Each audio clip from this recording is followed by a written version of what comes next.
A ver, eh, aquí les muestro la clase.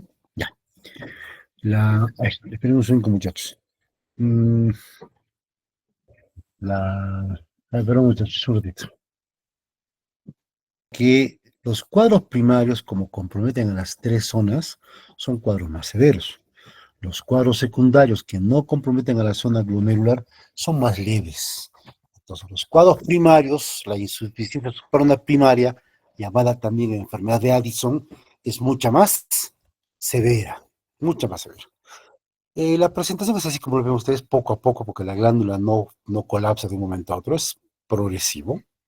Habitualmente dentro del contexto de una enfermedad intercurrente.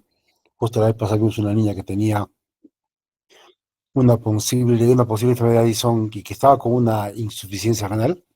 Hay una enfermedad intercurrente. Pero cuando llegamos a la crisis, eso se llama crisis suprarrenal o crisis addisoniana. ¿Qué significa? El paciente está haciendo poco a poco esto, hipotensión, náuseas, vómitos, no se puede intentar, por eso baja de peso, hay diarreas, dolor abdominal y como cae la presión aparece shock hipovolémico. Esta es la clínica de una crisis addisoniana. Si un paciente tiene ya un diagnóstico de insuficiencia suprarrenal, hay que prevenirlo de este cuadro. Esto ocurre cuando deja la medicación. Pero si el paciente no sabe el diagnóstico, como no sabe, no tiene tratamiento, puede llegar a esta crisis addisoniana habitualmente en medio de una enfermedad intercurrente. Cualquier cuadro agudo o crónico que ustedes puedan tener. Ya, ¿cuál es la clínica? Que les conté, es la clínica de la crisis. Por el déficit de corticoides, de cortisol, vas a tener debilidad, bajas de peso, fatiga. Por la reducción de la aldosterona o del efecto mineralocorticoide, la presión cae, aumentan las náuseas, el dolor abdominal por el trastorno electrolítico. Y el último punto es el menos importante porque solo se ven chicas, que es pérdida de vello axilar, pérdida de vello pubiano, disminución de la libido. Y como ustedes entenderán, la clínica, mejor dicho, las pacientes no acuden por esta emergencia, pues se le colma. Pero tú encuentras eso dentro de la exploración física y dentro del interrogatorio del paciente. Lo que encuentras es lo primero y lo segundo, sobre todo lo segundo. O sea, la insuficiencia mineralocorticoide es la más sintomática, si quiere. Esto ocurre en el Addison. Como la glándula suprarrenal no trabaja muy bien, el cortisol baja. Si baja el cortisol, por feedback sube el ACTH. Y el ACTH, cuando se libera junto con una hormona que se llama melanocito estimulantes. Forman parte de una molécula propia que se llama propio melanocortina. Ahí está la ACTH, que es la cortina, y está la melatonina. Entonces, cuando aumenta CTH, aumenta la propia melanocortina, aumenta la hormona que da color a la piel y aparecen estos signos de hiperpigmentación, especialmente en zonas de roce, especialmente en pliegues, en mucosas. Imagínense que, a ver, Lucho Advíncula le dé una insuficiencia suprarrenal. ¿Cómo detecta en una persona de tez morena pigmentación? En las mucosas. Las mucosas son iguales en cualquier raza. Y esta foto que es preciosa. Es un paciente que tiene una insuficiencia suprarrenal primaria con un Addison, es un Addison autoinmune porque también tiene un vitíligo autoinmune. Así se presenta la enfermedad de Addison. Recuerden mucho ese nombre. Y aquí tienen este ejemplo. Este es un paciente nuestro. Vean la textura de la piel, es una piel oscura. Parece que será siempre su color de piel, pero cuando podemos ver mucosas, esto es un síntoma mucho más certero que la coloración de la piel. La coloración de las mucosas me revela hiperpigmentación. ¿Qué me dice la coloración? Aumento de ACTH, por lo tanto, insuficiencia suprarrenal primaria. Entonces, cuando ves un paciente en crisis renal, con hipotensión, van con hipolisemia, van con hiponatremia, van con hipercalemia, van con anemia, van con leucopenia, y no hay una presión que no responda a cristaloides, y lo ves con esta facies, con esa piel más oscura, y lo ves con pigmentación de mucosas, tienes que pensar en una crisis addisoniana, de todas maneras.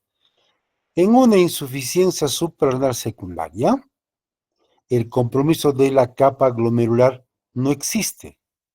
Por lo tanto, no es un cuadro muy severo. No va a haber mucha hipotensión ni náuseas de ese tipo, recuerden eso. Y en los cuadros secundarios, como no hay ACTH, no hay pigmentación. Eso diferencia sobre todo los cuadros primarios de secundarios. En los cuadros primarios yo tengo pigmentación porque aumenta CTH y la melanocita estimulante, pero en cuadros secundarios no hay aumento de la ACTH ni de la melanocita estimulante, sino que hasta bajan. Como bajan su concentración, el paciente no pigmenta. No hay tanta afectación del equilibrio hidroelectrólico. ¿De qué afectación les hablaba? Les hablaba de hiponatremia, hipercalemia, hipoglicemia. Eso no se ve tanto. ¿Por qué? Porque la capa glomerular tiene otro eje por el cual se controla, el eje renina, angiotensina, aldosterona, que como va cayendo incluso el cortisol, hasta ese eje podría aumentar y no va a haber necesariamente clínica hidroelectrolítica en los cuadros secundarios. Los cuadros secundarios sí pueden llegar en una etapa muy tardía a trastornos hidroelectrolíticos. ¿Por qué? Porque el cortisol también tiene efecto mineralocorticoide. Recuerden eso muy bien, muchachos. Y si fuera un cuadro secundario, hay que evaluar el resto de la hipófisis, por supuesto, como ustedes entenderán. ¿Cómo hago el diagnóstico? Buscando cortisol sérico en esa eventualidad. Si yo tengo un cortisol por debajo de 5 en un paciente hospitalizado por otro motivo, prácticamente es un diagnóstico. Si el paciente tiene más de 14.5 microgramos de cortisol, te descarte el diagnóstico. Recuerden que el cortisol es un hormona de estrés. Significa que cuando hay un estrés, una neumonía te da un estrés, un cólico renal te da un estrés, una infección urinaria te da estrés. En ese estrés del paciente hospitalizado aumente el cortisol. Eso es algo normal, es una respuesta normal. Pero si en ese estrés no aumente el cortisol, oye, vas a pensar que de repente el paciente puede tener una crisis adrenal aparte del cuadro de fondo. Si el cortisol te sale entre menos de 5 descartas, más de 14, pero menos de 5 confirmas, más de 14 descartas. Y entre 5 y 14 hay que evaluar. ¿Qué vas a usar para esa evaluación? De repente ACTH, pedir ACTH, que te va a salir alta en los cuadros primarios, baja en los cuadros secundarios. Dihidroepiandrosterona que baja más en los cuadros primarios. Y la aldosterona que baja en cuadros primarios. Esta no baja en los cuadros secundarios. Y cuando baja la aldosterona, la actividad de la aldosterona en un paciente con insuficiencia suprarrenal primaria, tú vas a tener un aumento de la actividad de la arenina plasmática. Esto va a subir. Este es un signo, o sea, aumenta la actividad de la arenina plasmática con una reducción de la aldosterona. Te está diciendo que la glándula suprarrenal no está funcionando. Eso es lo que tiene que hacer. Como a veces dosar cortisol puede ser un poquito más complicado, a lo que a veces recurrimos es a la prueba de hipoglicemia insulínica. ¿En qué consiste esta prueba? Es en darle al paciente, provocarle un estrés. ¿Qué estrés bioquímico podemos generar? Hipoglicemia. Le aumentas insulina al paciente, le das, por ejemplo, 0.1 a 0.15 unidades de insulina R por kilo endovenoso para generar hipoglicemia. Cuando hace hipoglicemia, eso se me muestra crítica, induces la hipoglicemia, ahí le vas a medir el cortisol. Y le vas a medir el cortisol, idealmente con cuánto arranca y cuánto tiene de cortisol a los 30, 45, 60, 90. Esta es una prueba larga. Lo que habitualmente hacemos es, le ponemos la insulina, al paciente le vamos midiendo la glucosa y cuando baja por debajo de 40, ahí le mido su cortisol. Y si con la glucosa normal tiene cortisol por encima de 18, descartada la insuficiencia suprarrenal. Eso es normal. Pero si tiene menos de 18, vean cómo hago la siguiente prueba, si tiene menos de 18 microgramos, estás confirmando una insuficiencia suprarrenal. Vean lo sencillo que puede ser la prueba. Esta prueba de hipoglicemia a veces la hacemos usada en el hospital. Cuando había posibilidades, a veces usábamos la prueba de ACTH, que era darle al paciente tetracosin o tetracozacin, 250 miligramos, para inyectarle al paciente y luego ver cómo el cortisol se eleva. Si el cortisol se eleva, ojo con esta prueba. Si el cortisol se eleva, es una prueba normal. Te dice que no hay insuficiencia suprarrenal primaria. Y si el cortisol no sube más de 20, te dice que hay una insuficiencia suprarrenal primaria. Como estoy usando la ACTH, no me sirve para evaluar insuficiencia suprarrenal secundaria. Para eso no me sirve. ¿Para eso qué me sirve? El test de hipoglicemia insulínica, donde puedo dosar cortisol y puedo dosar ACTH también. Recuerden eso. Ya. En la bioquímica, hiponatremia, el potasio que sube, el calcio que sube, la glucosa que baja, la urea y la creatinina, por supuesto que aumenta porque hay una insuficiencia prerrenal. hay una acidosis metabólica hiperclorémica moderada, aumentan las transaminasas, hipoglicemia y en el hemograma, recuerden esto, baja todo. Lo único que sube es los eosinófilos y los linfocitos. Con eso es suficiente para hacer el diagnóstico, ¿eh? Suficiente con eso para hacer el diagnóstico. Las pruebas de imágenes sirven más para saber cuál podría ser la causa de la insuficiencia suprarrenal.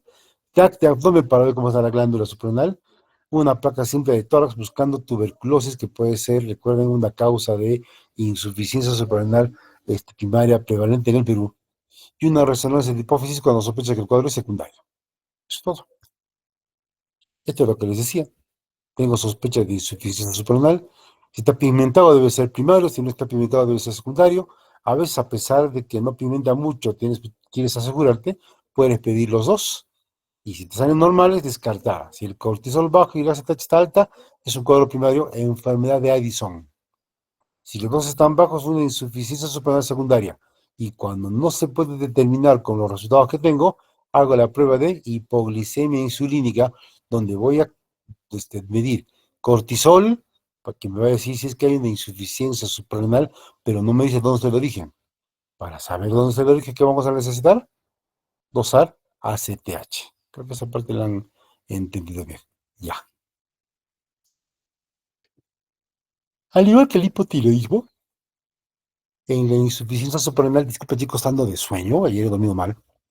En la insuficiencia suprarrenal lo que vamos a necesitar es darle la hormona que al paciente le falta. ¿Qué hormona le falta? Cortisol. ¿Y cuál es la forma de dar cortisol? La forma de dar cortisol se llama hidrocortisona. Vienen ampollas de 100 miligramos. Y esto es lo que se usa en crisis. Normalmente nuestra secreción de cortisol es de más o menos 30 miligramos por día. Y cuando hacemos crisis, de cualquier tipo, esa secreción puede llevarse 10 veces. Entonces, cuando estamos en crisis, la terapia será darle 300 miligramos al día, o si quieres, 100 miligramos cada 8 horas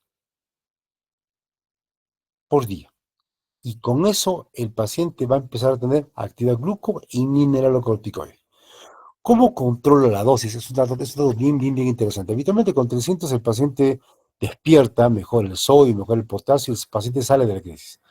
Cuando te quedas corto en la dosis, la clínica persiste, y eso te indica que de repente hay que aumentar la dosis. Pero cuando escuchen bien esto, esta parte de la lámina está mal. Cuando tú tienes hipertensión, hipernatremia, hiperglicemia o hipocalemia, que te indica que estás sobredosificando, nunca vas a generar un síndrome de Cushing por usar hidrocortisona. El Cushing ocurre cuando usas exceso de prednisona o dexametasona, no con hidrocortisona. Por eso está mal la lámina, ya estoy contando. ¿Eh? Ahora, ¿cuál de los dos, cuando el paciente sale de la crisis, va a tener que recibir un corticoide por vía oral, porque no va a ser todo por vía venosa? ¿Cuál de los dos ustedes le darían? ¿Prednisona o dexametasona? Estos son corticoides sintéticos, pero que tienen una característica. La prednisona tiene efecto mineralocorticoide y efecto glucocorticoide. Tienen los dos. Y la dexametasona solo tiene efecto glucocorticoide. Por lo tanto, ¿cuál de los dos medicamentos me servirá en el manejo ambulatorio? Prednisona. Esto no se trata con dexametasona, se trata con prednisona. ¿Mm? Prednisona. Y vean esta tabla. Más o menos 25 miligramos de hidrocortisona representan 5 miligramos de prednisona. O sea, la terapia ambulatoria es 5 miligramos en la mañana, o a veces puede ser 2,5 en la noche, para que el paciente siga teniendo su ritmo circadiano.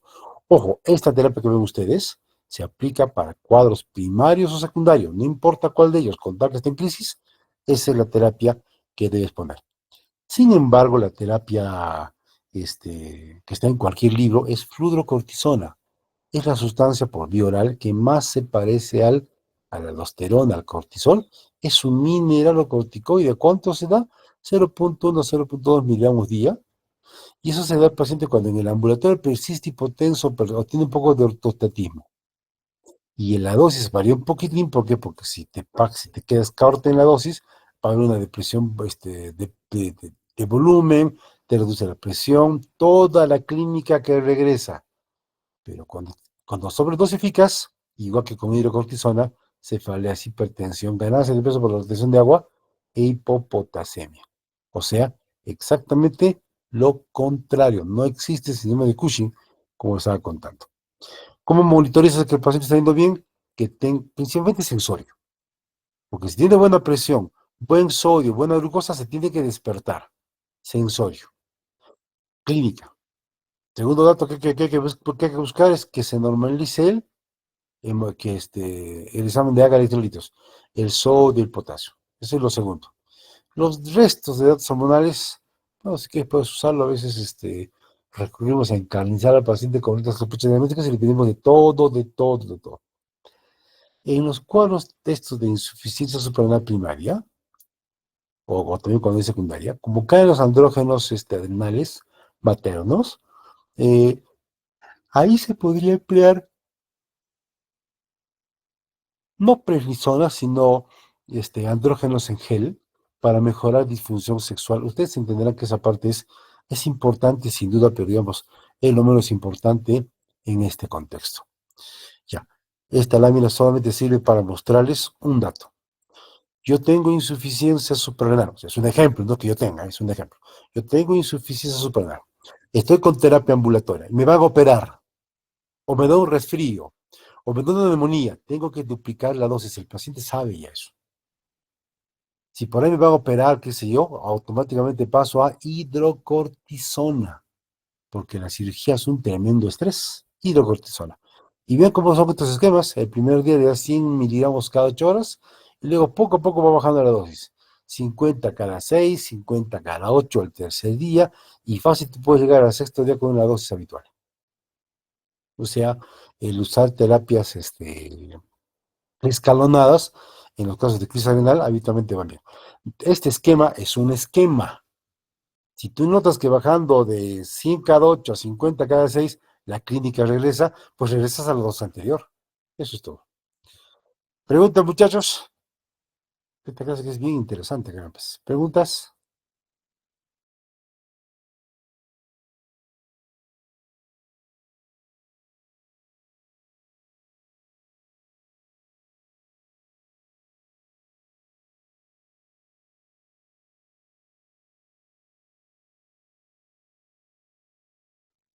¿Preguntas?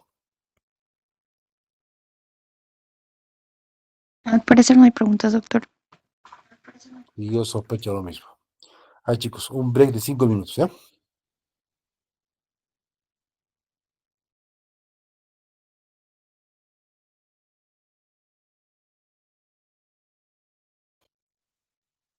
Ay, chicos, ya pasaron los 5, casi 10 minutos. Descripto que me caigo de sueño, crash.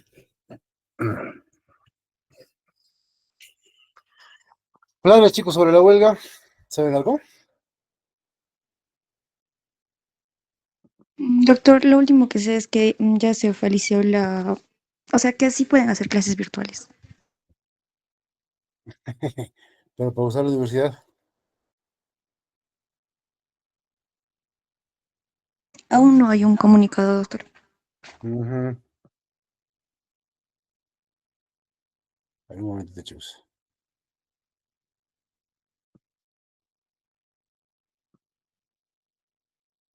A ver, a ver, a ver. Va. El que ve en la foto no es Juan Pablo II, parece, ¿no? Es Harvey Cushing que describió el síndrome que ustedes conocen. Un tumor pituitario que genera exceso de cortisol por aumento de ACTH. Ese es el síndrome de Cushing. ¿Qué es el síndrome de Cushing? Entonces, lo que ven en la lámina, signos y síntomas por aumento de cortisol, glucocorticoides en general, en la sangre. Y estas son las características. Esto sí, esta es una lámina que no cambia mucho. Yo quiero que la conozcan. No es lo clásico, es la cara de luna llena, fascia esclerótica, jiba dorsal, olvídense eso. Lo habitual, lo más característico, lo más frecuente, mejor dicho, de un paciente con Cushing es obesidad central. Es un gordo panzón, hipertenso, con intolerancia a la glucosa, con fascia esclerótica, o sea, con la cara media colorada. Estrías, a ver, cuando hay exceso de cortisol, el colágeno se consume. De hecho, el cortisol, los corticoides son hormonas proteolíticas y afecta músculo, afecta colágeno. Entonces el colágeno de la piel se desgasta, se pone más suave, se pone más débil y eso hace que se rompan las fibras y ahí aparecen estrías de color rojo vinoso, son estrías recientes. Hay acné, puede haber hirsutismo, irregularidad o trastornos menstruales, debilidad muscular por consumo muscular y fácil ocurrencia de hematomas y casos severos incluso osteoporosis. Ya. Esa es la crítica que ustedes conocen, de eso no vamos a discutir. Lo que quiero discutir es esta lámina, que es la lámina más importante de esta parte. En el síndrome de Cushing hay dos tipos. O es endógeno, donde el propio cuerpo produce ese exceso de corticoides, o es exógeno por consumo de corticoides por parte del paciente. ¿Cuál es el más común? El Cushing exógeno es de lejos, de lejos, de lejos, el más común. El endógeno es un dolor de cabeza. El exógeno es muy frecuente y es fácil de saber qué está pasando, es fácil de saber qué cosa podemos hacer. En el síndrome de Cushing exógeno, ¿quiénes son nuestros principales proveedores de pacientes? Los reumatólogos, los dermatólogos, pacientes que incluso por propia cuenta consumen corticoides porque les calma el dolor. De hecho, es un antiinflamatorio la dexametasona. Pero cuando el paciente te dice, perdón, que no está consumiendo, pero, chicos, ay, pero cuando el paciente te dice que él no consume, que no está consumiendo los corticoides, pero muchachos, no quiero que nos interrumpan, así que déjenme desactivar la alarma. Ya. Entendemos que es un cuadro endógeno. Estos cuadros endógenos son un dolor de cabeza. Este es el motivo de la clase, no el exógeno, el endógeno. El Cushing endógeno es de dos tipos. Depende de ACTH o es independiente de ACTH. En todo Cushing hay cortisol alto, corticoides altos. Cuando digo independiente de ACTH, me estoy refiriendo a que no hay ACTH. O sea, cuando es un Cushing ACTH independiente, es un Cushing adrenal, es un tumor en las adrenales, es un adenoma, es un cáncer o es una hiperplasia. Y en estos casos, tú vas con cortisol alto y ACTH baja. Es el mismo perfil que ocurre en un cuadro exógeno. Solo que el Cushing independiente de ACTH no está consumiendo el corticoide. En cambio, en el Cushing endógeno ACTH dependiente, el origen del síndrome es el aumento de ACTH, que hace que las dos suprarrenales respondan aumentando la producción de cortisol. El origen de ese ACTH me define el tipo de Cushing dependiente de ACTH. Ejemplo, si es un Cushing por un tumor hipofisario productor de ACTH, un corticotropinoma, hablamos de enfermedad de Cushing. Si sin embargo es un tumor, un síndrome paraneoplásico que produce ACTH exógena, perdón, ectópica, en otro lugar que no es la hipófisis, hablamos de Cushing ectópico. Y hacer la diferencia entre los dos es un dolor de cabeza. La enfermedad de Cushing es más frecuente que el Cushing ectópico, sin duda, pero no le gana mucho, ¿eh? No le gana mucho. Entonces, ¿qué tipos de Cushing hay? Cushing exógeno, que es el más común, va con ACTH baja, eso ustedes ya lo conocen. El Cushing endógeno, que puede ser un Cushing ACTH dependiente, o sea, enfermedad de Cushing o Cushing ectópico. Y está el otro tipo de Cushing, que es el Cushing adrenal. Entonces, cuando ustedes escuchen Cushing adrenal es una cosa, Cushing ectópico es otra cosa, enfermedad de Cushing es otra cosa, Cushing exógeno es otra cosa. Con el nombre yo ya sé la fisiopatología de la enfermedad. ¿Mm? Ya. Les decía, vamos a hablar ahora del Cushing endógeno. ¿Cuál es lo más común en el Cushing endógeno? El Cushing ACTH dependiente. Este es el más común. Y dentro de los dependientes, el más común es el tumor hipofisario. Mira cuánto llega, pero no le gana no es una goleada, ¿eh? El Cushing ectópico, mira que puede llegar fácil al 13%. O sea, no es poco, no es poco con eso. Ahora van a ver las dificultades. Y el Cushing, ACTH independiente es enfermedad neta de las suprarrenales. Pues un adenoma, puede ser un cáncer o una hiperplasia macro o micronodular. Mira a cuánto llega el porcentaje, casi al 20%. Atentos, con eso. Es muy insidioso.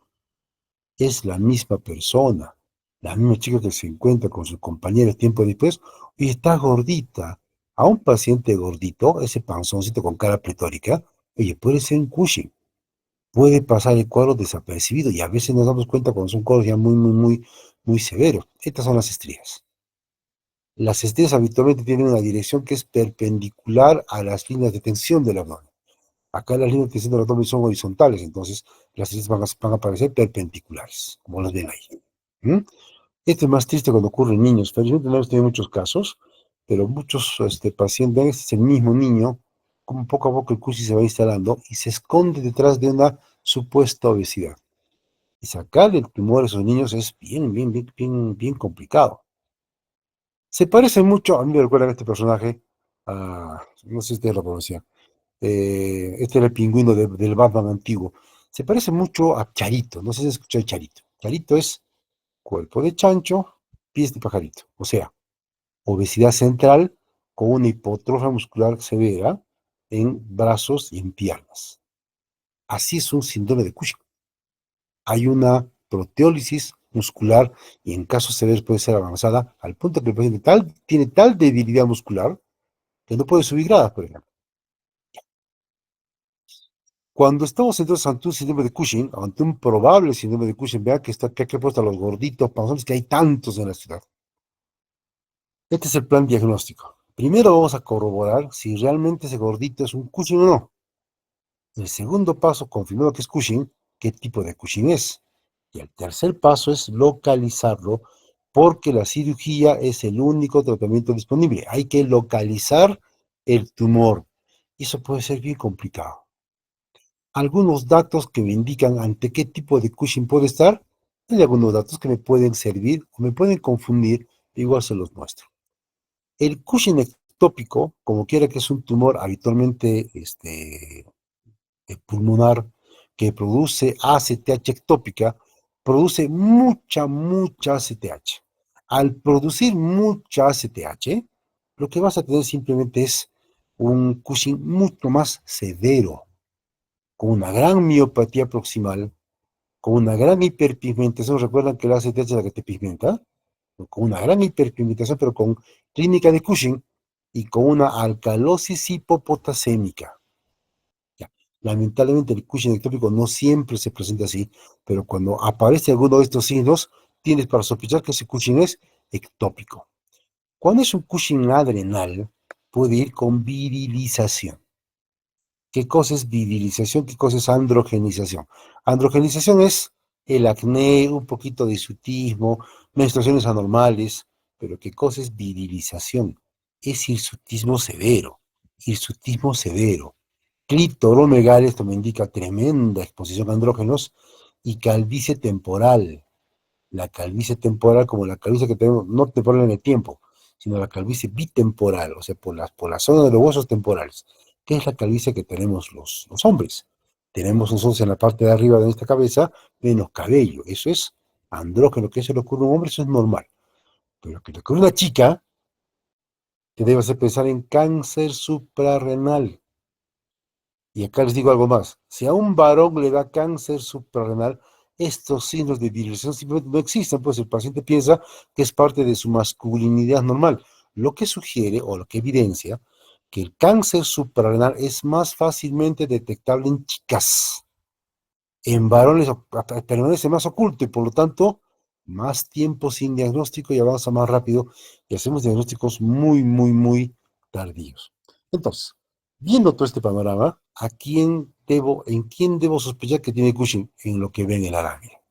A un paciente con obesidad panzoncito si tiene plétora facial, algunos no lo tienen. Si tienen grasa supraclavicular, muchos lo tienen. Esquimosis, estrías violáceas, hay una miopatía cervical, o cuando hay dermatomicosis, o más vello en el cuerpo, tipo lanugo, retardo de crecimiento en niños. Vean el segundo punto, el síndrome metabólico. ¿Cuántos pacientes vemos con esto? Cuando hay hipogonadismo hipogonadotrópico con reducción de la FSH y del LH, cuando hay osteoporosis, ahí está mala lámina, en menores de 65. Cuando hay osteoporosis en pacientes jóvenes, piensa otras causas, no necesariamente menopausia. y cuando hay tumores en las suprarrenales. Hay que ver si es que es un paciente que tiene Cushing o no. O sea, ¿a quién le voy a pedir? Literalmente a muchas personas. ¿Y cómo le pido? El screening, que ya lo tenemos en Cusco, es cortisol en orina de 24 horas. Recuerden que el cortisol tiene un patrón de secreción que es, ¿cómo le llaman? Ah, a ver, ayúdenme chicos, ¿cómo se llama este patrón? Circadiano. Gracias, ¿ah? Circadiano. Aumenta de día, baja de noche. Como tiene esa variación, a veces el cortisol plasmático no me ayuda mucho. Entonces recurrimos al cortisol en orina de 24 horas. Este es el valor normal. Excede este valor, ese paciente tiene un síndrome de Cushing. Hasta hace poco pues, se quiere como que volver a poner de moda en el Perú, no, se quiere poner de moda recién, el cortisol en saliva, especialmente usado cortisol, perdón, saliva nocturna. La muestra se pide ante las 11 de la noche y si te sale más de 8.6 nanomoles por litro, significa que es un síndrome de Cushing. ¿Por qué de noche? Porque de noche el cortisol baja. Hay mucha relación entre el cortisol de saliva y el cortisol plasmático. Acá te evitas el pinchazo. Y una prueba que alguna vez hacemos aquí en Cusco, porque ahora que tenemos cortisol en hoy de 24 ya no lo hacemos, es el test de Nugent, que consiste en darle al paciente 1 miligramo de dexametasona en la noche, para bloquear el eje, cosa que a la mañana siguiente le pido cortisol a las 8 de la mañana, y si el cortisol sale por debajo de 5, mejor todavía si sale por debajo de 1.8, descartado que sea Cushing, porque el Cushing no se va a bloquear con apenas 1 miligramo de dexametasona, pero un paciente normal sí. En eso consiste el test de Nugent. Es una prueba dinámica. No hay estudios que revelen sensibilidad, especificidad de esta prueba, porque estas son enfermedades un poquito más raras, donde ya no nos alcanza ese tipo de estudio. Vean un paciente normal, ritmo circadiano, aumenta el cortisol en la mañana, va bajando en la tarde. Un paciente que tiene un síndrome de Cushing leve, vean cómo se eleva el cortisol también, tiene un ritmo circadiano y hay clínica, pero evaluando el ritmo circadiano puedo no obtener resultados. De ahí lo importante del cortisol en orina de 24 horas o de test de Nugent. Habitualmente no pedimos cortisol en sangre para hacer diagnóstico de Cushing leve. En el Cushing severo se pierde el ritmo circadiano, pero ya es un diagnóstico tardío. ¿Mm? Este es el esquema que se ha probado hace mucho tiempo para utilizar el cortisol en saliva para diagnosticar síndrome de Cushing. ¿A qué hora hago la prueba? 11 de la noche. Si me sale cortisol en saliva por debajo de 4.3, no es un Cushing. Si me sale más de 8.6, es un Cushing. Y si me sale intermedio, repite la muestra. Y si en la segunda muestra, bajo el punto de corte, 4.3 no es, más de 4.3 es. Y acá hay que buscar dónde se encuentra el tumor. Con esto hago diagnóstico de síndrome de Cushing. Para localizar, ACTH, pues. Y te va a decir ACTH si es un tumor ACTH dependiente, o sea, una enfermedad de Cushing o un Cushing ectópico, pues un Cushing adrenal. ¿Es verdad? Cuando sale la ACTH muy, muy baja. Recuerden, eso es fácil diferenciar el dependiente de ACTH del independiente de ACTH. ¿Qué cosa le pido? ACTH.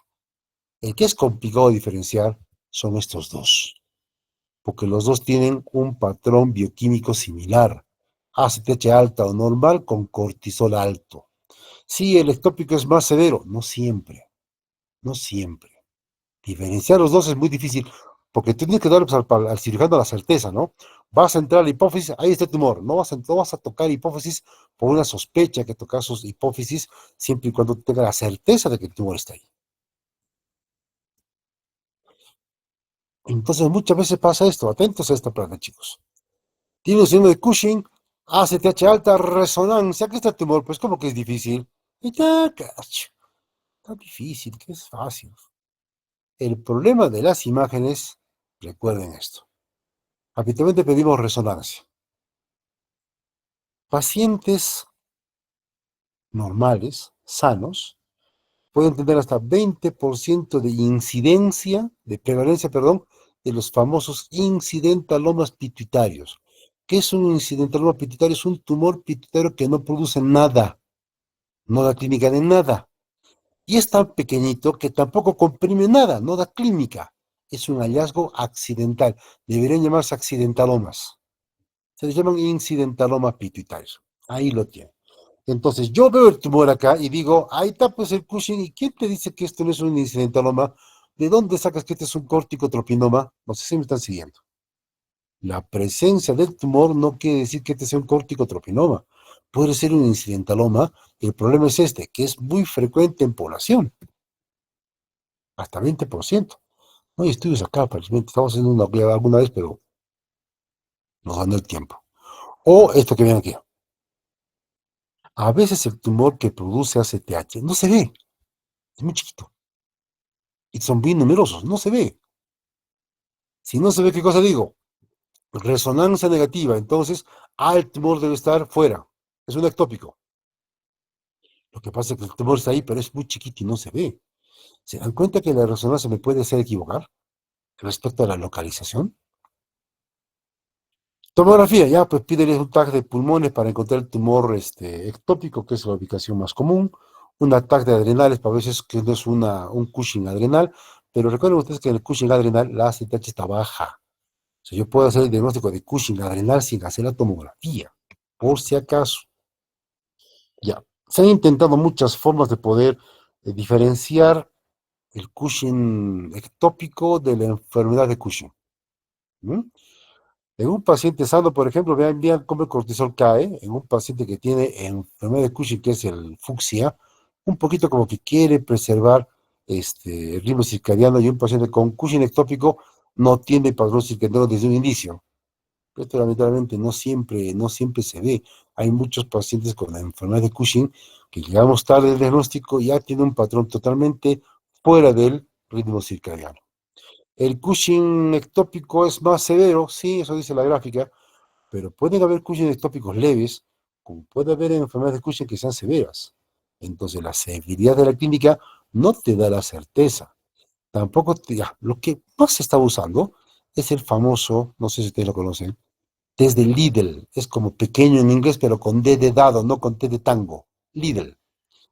Y el test de Lidl consiste en, atentos con esto, le doy durante los 2 primeros días al paciente 0,5 miligramos de dexametasona cada 6 horas, durante 2 días. Y en el segundo día le mido cortisol en orina de 24 horas. Acá en un paciente que tiene Cushing, enfermedad, tiene que caer el cortisol. Debe caer. El paciente con Cushing estópico no cae mucho. Si no cayera mucho, tengo la opción de hacer el test de Lidl fuerte. El test de Lidl fuerte consiste en darle al paciente 2 miligramos de dexametasona cada 6 horas durante 2 días. Y el segundo día le mido cortisol en orina de 24 horas.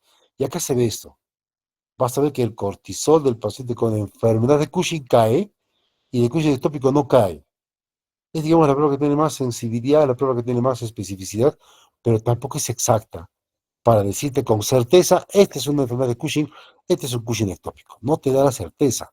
Tampoco el test de CRH te va a dar la certeza. Lamentablemente tenemos ese inconveniente. Vamos a ver qué cosas dicen las imágenes. Vean acá cómo se ven las suprarrenales como una forma de Y invertida. Esta es la suprarrenal derecha, esta es la izquierda. Son normales. Comparen con estas dos suprarrenales que están más engrosadas. Acá ya veo una hiperplasia suprarrenal bilateral. Esto es lo que se ve en un paciente que tiene enfermedad de Cushing. Enfermedad de Cushing, o mejor dicho, con Cushing ACTH dependiente. Que cuando aumenta la ACTH responden pues las dos suprarrenales. Esto es lo que tú vas a ver. Mira acá las suprarrenales, qué enormes que están. Las dos tremendamente hipertrofiadas. ¿Qué me dice acá? Es un síndrome de Cushing ACTH dependiente. Y por la severidad de la hipertrofia, la causa era un tumor pulmonar, un cáncer de las células escamosas, o células pequeñas, perdón, que está produciendo ACTH ectópica. Ahí tiene la causa. ¿Mm? O mira acá qué bonito. Mira acá la suprarrenal totalmente hipotrófica y acá la suprarrenal totalmente hipertrófica. Como acá el crecimiento es unilateral, ¿ante qué estamos? Ante un adenoma suprarrenal. Y el adenoma suprarrenal, listo, acá ya tienes el diagnóstico. Va con ACTH baja. Simplemente entra a operar y saca esa suprarrenal y luego vas a esperar que la otra se recupere pronto y el paciente va a tener una recuperación plena, plena. Y este es un cáncer suprarrenal. Cuando es un cáncer en un paciente varón, uy, la afectación hepática o visceral es muy severa porque ya avanzó mucho. En estos casos, literalmente, no hay nada que hacer. Es una pena, es una pena. Pero ahora sí tienes esta pequeña peculiaridad, la hiperplasia suprarrenal nodular, macro o micronodular, que tiende a ser bilateral, pero es rara. Y se ve así en la placa. Y va con ACTH baja, cortisol alto. Es un Cushing, ACTH independiente, siempre. La pregunta es entonces, ¿cómo diferencio un Cushing ectópico de una enfermedad de Cushing? Se han intentado dos métodos. Un método es este de la cateterización del seno petroso inferior o de la yugular. ¿En qué consiste esta prueba? Que a veces usamos CRH para poder hacer. En Lima ya estaban haciendo, aquí en Cusco no. Es una cateterización del seno petroso inferior. ¿Y qué cosa es el seno petroso inferior? Es una dilatación venosa que recoge la sangre de la hipófisis. Y hay que hacer esta cateterización tanto a ambos lados, derecha e izquierda. A ambos lados. A ambos lados. ¿Mm? Porque el tumor, cuando es pequeño, puede estar a la derecha o a la izquierda. ¿Y para qué hago la cateterización? Para dosar ACTH. ACTH. Al mismo tiempo voy a dosar ACTH en sangre periférica y voy a comparar ambos resultados. Incluso para sacar el jugo de la prueba, al paciente le puedo dar CRH, que es la hormona hipotalámica, para que aumente la secreción de ACTH. ¿Cómo se interpreta la prueba? Tú vas a hacer una relación entre el ACTH del seno petroso inferior versus ACTH de sangre periférica. Basal o estimulado, no importa. Mejor, por supuesto, si es estimulado. Si esa relación te sale más de 2, diagnóstico síndrome de Cushing, ACTH dependiente por enfermedad de Cushing. Es un tumor pituitario. Lo que me indica que esta relación salga más de 2 es que el exceso de ACTH es hipofisario. Ahí está la causa. Si te sale menos de 1.8, no tienes ninguna confirmación. Si te sale 1, te está diciendo que el cuadro es posiblemente ectópico. Pero tiene más valor la prueba para localizar enfermedad de Cushing, corticotropinoma. Se hace cateterizando seno petroso inferior, obviamente cateterizando vena yugular, el rendimiento de la prueba es mucho menor. Eso sí no tiene un, una relación conocida con la cual puedo hacer yo un diagnóstico. En algunos casos nos podría ayudar. Esta es una cateterización del seno petroso inferior. Siempre es bilateral, no se olviden de eso. Ya. La terapia, una vez hecho el diagnóstico del tumor, una vez hecho el diagnóstico del síndrome, localizado el tumor, hay que cooperar. Acá no hay otro tratamiento disponible. Acá lamentablemente hay que operar. Y si es como son tumores pequeños, estos corticotropinomas tienden a ser tumores pequeños. Es raro que sea un corticotropinoma grande, que comprime quiasma óptico, no. Son tumores chiquitos, que tienen una clínica severa, severa, severa. Como vas a sacar parte de la hipófisis y no toda la hipófisis, en manos de un buen cirujano puede haber una muy buena respuesta. Es el mismo paciente antes de la cirugía, después de la cirugía. ¿Mm? Bien. Cuando son neoplasias suprarrenales, un adenoma suprarrenal, tú sacas el adenoma y el paciente obviamente va a ser insuficiencia suprarrenal porque la suprarrenal contralateral se encuentra hipotrófica. Al estar hipotrófica, dale tiempo que se recupere. Mientras tanto, el paciente tendrá que recibir hidrocortisona o prednisona. Cuando es un cáncer suprarrenal, el asunto cambia, porque habitualmente la mortalidad es elevada y de repente podríamos necesitar otro tipo de medicamentos tipo mitotane, no lo tenemos acá para que ese cáncer pueda no crecer tan rápido. Lamentablemente hay muy pobre y poca respuesta. Cuando es una enfermedad de Cushing, como son tumores pequeños, lo que se hace es cirugía transesfenoidal. Hoy ya los chicos estuvieron en la práctica conversando con una licenciada, recuerdan, que tenía un tumor que producía acromegalia, pero que era pequeño, y que lo sacaron por vía transesfenoidal. La cirugía del síndrome de Cushing por enfermedad de Cushing es transesfenoidal. Lo que busco es, cuando es niño, una hemipofisectomía, porque la cateterización del seno petroso me va a decir si es que el tumor está a la derecha o a la izquierda de la hipófisis. Saco la mitad de la hipófisis. Y si es un paciente adulto, intento sacar toda la hipófisis porque el hipopituitarismo que va a venir después es fácilmente tratable. Hay que sacar el tumor. Y si no pudiste sacar el tumor, la radioterapia aparece como una opción y es un poquito agresiva en realidad. En el caso de un síndrome de Cushing ectópico, aquí es un problema porque tienes que encontrar el tumor dónde estará. Puede estar en pulmones, puede estar en abdomen, puede estar, sabe Dios dónde. Es complicado encontrarlo. Si no lo localizas en 6 meses, suprarrenalectomía bilateral, a ver que el tumor siga creciendo y luego por el tamaño se pueda manifestar. Esta es la cirugía transesfenoidal, entra a través de la nariz o por la parte superior de por la, por debajo de la cara dentaria superior, rompe el seno esfenoidal, tanto el piso como el techo, y luego llego a la hipófisis y pongo a sacar. Acá trabajo con microscopio. Como decía muy bien una de las doctoras que trabaja conmigo en la regional, se utilizan mm, pinzas especiales y parecen manecitas torpes. Claro, porque estás manejando a distancia. Parecen manecitas torpes y puedes lesionar estructuras nobles que se encuentran cerca a esa hipófisis. ¿Mm? La terapia médica, chicos, acá se las muestro solamente como una curiosidad. Lamentablemente, esta terapia médica habitualmente no funciona. El keto con los es el antifúngico que hemos estado utilizando en muchos casos, la respuesta es pobre. Mientras no localice el tumor, la respuesta es pobre. Y a veces puede pasar lo que les muestro acá. Es un paciente que tenía un síndrome de Cushing ectópico porque no se pudo encontrar el tumor en la hipófisis y como no se encontró en ninguna otra parte del tumor, se procede a suprarrenalectomía quirúrgica bilateral para que el Cushing se vaya. Y a pesar de que el Cushing, como no es suprarrenal, vas a hacer tú una insuficiencia suprarrenal, tratas la insuficiencia suprarrenal, por supuesto, pero luego poco a poco el tumor pituitario que no lo pudiste encontrar empieza a crecer porque ya no hay tanto cortisol. Y como empieza a crecer, empieza a manifestarse un tumor pituitario que puede dar incluso signos de presión local. A eso se llama síndrome de Nelson. Es una enfermedad de Cushing que se manifiesta después de la suprarrenalactomía bilateral quirúrgica y que solamente se hace manifiesto porque al inicio era tan pequeñito que no lo pudiste ver en la resonancia. Mira, hasta ese problema tenemos.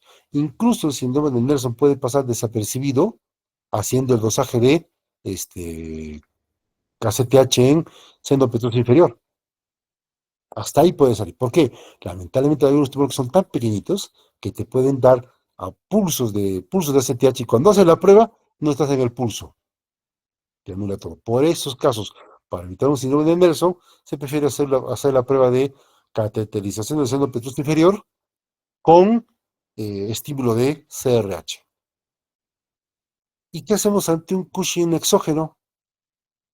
Ante un Cushing exógeno, muchachos, depende de la terapia, lo que habitualmente se usa es prednisona, prednisolona, beta o dexametasona. Cuando estamos ante esos casos, lo que hay que dar al paciente es, por ejemplo, un paciente lúpico con neurolupus, hace Cushing. ¿Qué cosa es más importante, el Cushing o el neurolupus? El neurolupus. Entonces le vamos a dar al paciente la menor cantidad de medicamento, perdón, la menor cantidad de medicamento necesario para bloquear ese cuadro autoinmune. Por ejemplo, con ese lupus, lo puedo controlar con 60, a ver, intentemos con 40, a ver, intentemos con 20, a ver, con 10. Si con 10 de prednisona lo puedo controlar la miocarditis, puedo controlar la glomerulonefritis, qué sé yo. Cualquier cuadro autoinmune lo puedo controlar con la menor cantidad, ya, esa es la forma de tratar un síndrome de Cushing medicamentoso. Manda el cuadro de fondo. ¿Qué, chicos? ¿Preguntas aquí?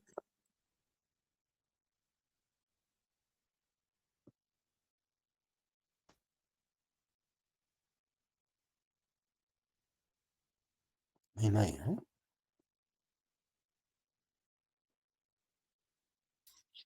A ver, Ali. La siguiente clase, Alita, vamos a hacer podemos hacer ya gónadas en la siguiente clase. Ujú. Y yo luego en la clase del jueves ya podemos empezar con neurohipófisis. De eso estamos hablando, yo les cuento acá. Hoy día es 20, ¿24 hoy día? Hoy es 30. El 4. podemos hacer esas clases que les digo. El 6 hacemos neurohipófisis. El tercer parcial es el 18. Noviembre 18, martes. Es el tercer parcial. Cosa que el recuperatorio lo darían el 20 o el 25, porque yo ya tengo que empezar fisiología con los chicos de tercer ciclo. ¿Mm? Ahí se acaba el curso, muchachos. El cambio de currícula nos está afectando. ¿Alguna pregunta?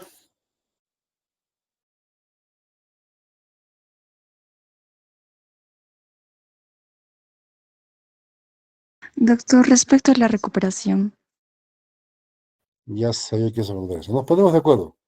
Cuando lo hacemos de repente va a ser fuera del horario habitual. Ya veremos.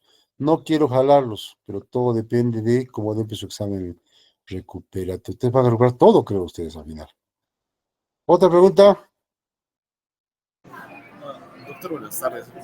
No sé si podría repetir la parte del test del nivel, es que no escuché bien. ¿Por qué vas a escuchar si estás en la calle? No estoy en la calle. No estás en tu casa. Ni siquiera te escuché Ah, bien la pregunta. Sobre el test del líder, si lo puedo volver a explicar, es que no lo entendí bien. El test de líder tiene dos partes. El test de líder, que es el suave, que solamente utiliza 0.5 de dexametasona cada 2 días, cada 6 horas, perdón, día oral. Y luego lo que vas a hacer es medir la cantidad de cortisol en el momento de 24 horas el segundo día, mientras toman la pastilla. El test de líder fuerte utiliza ya no 0.5, sino 2 miligramos de dexametasona cada 6 horas por 2 días. Y mientras va tomando en el segundo día, le vas pidiendo cortisol en el momento de 24 horas. El test de líder fuerte teóricamente es el que nos ayuda más a diferenciar Cushing enfermedad de Cushing ectópico. Ujú. Ok, doctor, está bien, gracias. Chicos, lo escuchamos tú. Otra pregunta, chicos. Mm, Ojalá que pronto se levante esa huelga tonta, chicos, que a mí me da coraje. Bien, muchachos, la clase va a ser hasta acá y nos vemos el próximo, espero verlos, porque sí quiero ya verlos, el próximo 4. ¿Ya? Listo, chicos, que les vaya bien, no coman mucho lechón, lindo Gracias, Halloween. doctor. Chao, muchachos. Gracias, doctor. Gracias. Chao, chicos. gracias, doctor. Bueno. Gracias, doctor.